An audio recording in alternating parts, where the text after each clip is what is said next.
You ever get that feeling something shady's going on, but you just can't quite prove it yet? That's exactly where this all began. I bought my ranch fair and square, signed the paperwork, and had every legal right to the land.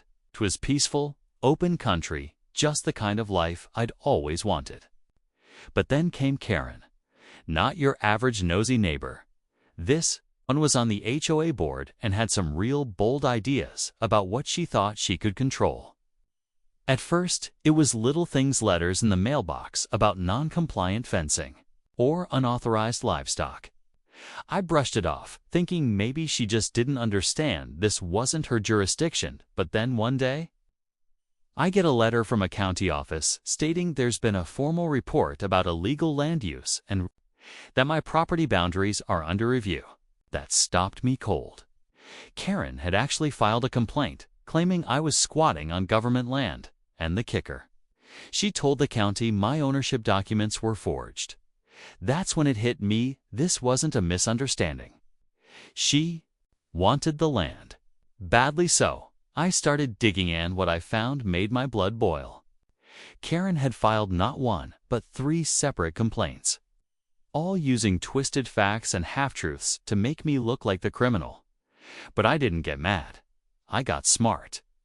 And the move I made next didn't just turn the tables, made Karen panic. So hard, she ended up calling 911 on herself. Now, to really understand how wild this got, you've got to know the backstory. My ranch sits just outside the main HOA boundary, technically close enough for them to care, but legally outside their control. It was part of an old land grant, passed down and divided long before the HOA was ever formed. I knew that when I bought it, I had title records, survey maps, and county approvals. But Karen, she didn't like not having the final say.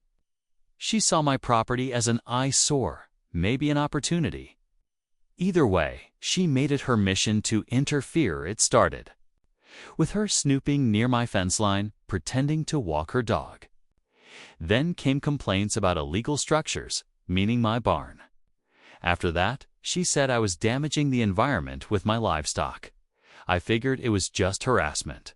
But when that letter from the county showed up, claiming a resident-initiated review, I realized she wasn't just complaining, she was lying to the government. I met with a county clerk and asked to see the complaint. Sure enough, it was Karen's name on it.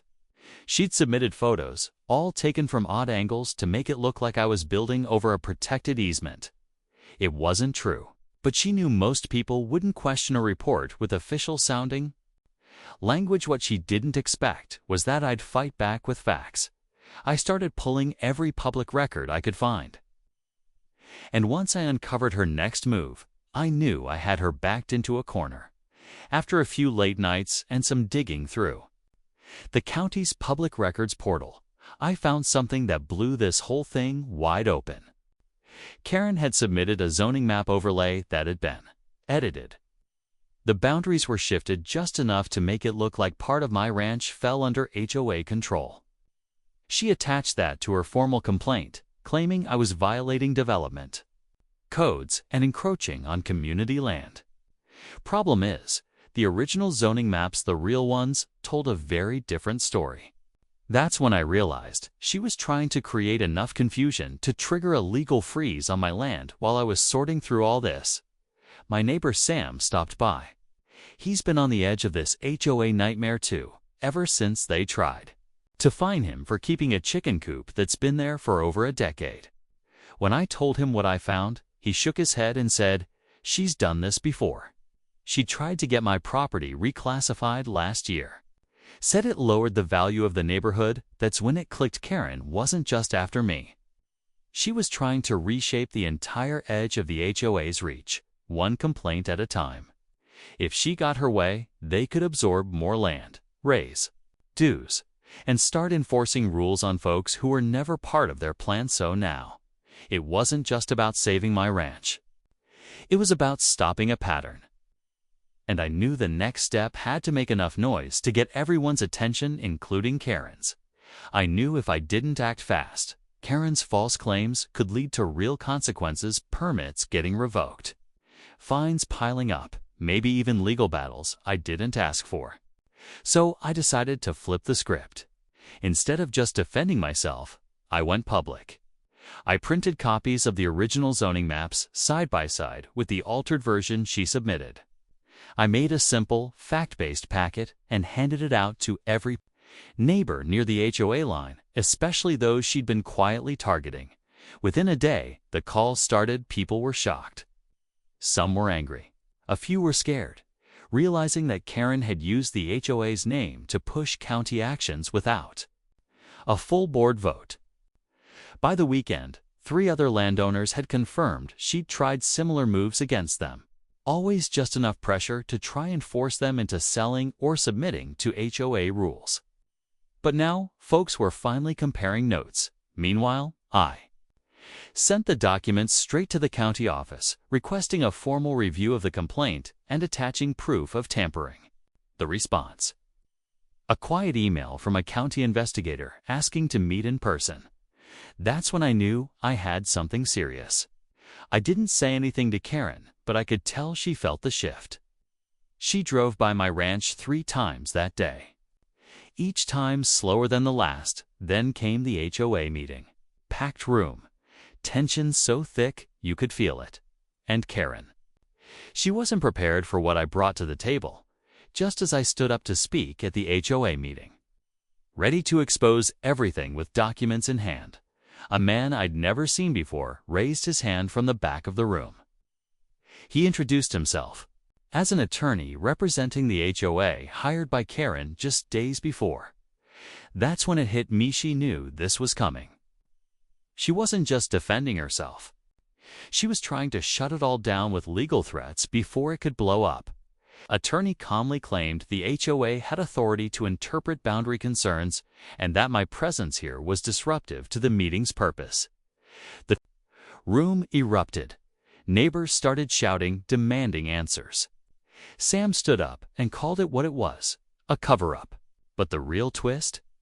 One of the longtime board members, Mrs. Hall, pulled out a folder and said, "There's no record of this attorney being hired. We never approved this." That's when the chaos hit full speed. Karen started stammering, trying to explain how it was an emergency executive decision. But by then, it was too late. Everyone knew she'd gone rogue. What she hadn't expected, what none of us had, was what came next. The county investigator walked in, quiet, serious, and carrying a manila envelope. He didn't say much, just looked around the room, then locked eyes with Karen and said, "We need to speak, now." The air went dead silent. And in that moment, everyone knew this was bigger than just HOA politics. Something real was about to drop. Everyone froze as the county investigator stepped forward. Karen tried to stay composed, but her voice wavered as she asked if they could speak privately. He shook his head. "No. This involves the board and the community. It stays here." Then he pulled out the documents from his envelope, copies of Karen's complaints, zoning edits, and the altered maps. He pointed directly at the signatures. "We confirmed tampering. These documents were modified before submission to our office." Gasps filled the room. Karen backed up, stammering something about a clerical error, but nobody bought it any more than came the knockout. The investigator revealed that Karen had submitted multiple complaints under different names, fake ones. One was in the name of a deceased resident, another in the name of someone who'd moved away years ago. The crowd lost it. Even her own attorney stood there stunned, whispering to her with a look of disbelief. The board immediately called a vote. Karen was removed from her position right there in the room, unanimous. She tried to storm out, but as she reached the door, her phone slipped out of her pocket and hit the floor. The screen lit up. It was mid-call. 911, turns out. In her panic, she had dialed the authorities before the meeting even ended, hoping to paint herself as the victim once things spiraled. But now, with everything in the open, there was nothing left to spin. The truth had caught up to her hand. She couldn't talk her way out this time. The deputies arrived about 10 minutes later, confused. At first, since the 911 call hadn't come with much explanation. But once they stepped inside and saw the documents, the county investigator, and a room full of angry neighbors, it didn't take long to piece things together. Karen didn't say much after that. One of the officers walked her outside to talk privately, while the rest of us just stood there, a little stunned that it had all actually happened. Over the next few weeks, the HOA went through a full audit. The board brought in a neutral third party to clean up the records and fix the damage Karen had done. A lot of the fake fines and complaints were tossed out, including the ones against my ranch. The county officially closed the investigation into my land use and even issued a letter stating that I was in full legal standing as the property owner. As for Karen, word spread that she'd stepped down from the HOA completely and she quietly put her house on the market not long after. Nobody said much, but it was clear she knew she couldn't show her face in the neighborhood after everything came to light. The best part? The community came back together. Neighbors started talking more, looking out for one another. And me. I finally got back to enjoying my land the way I always intended: peaceful, honest,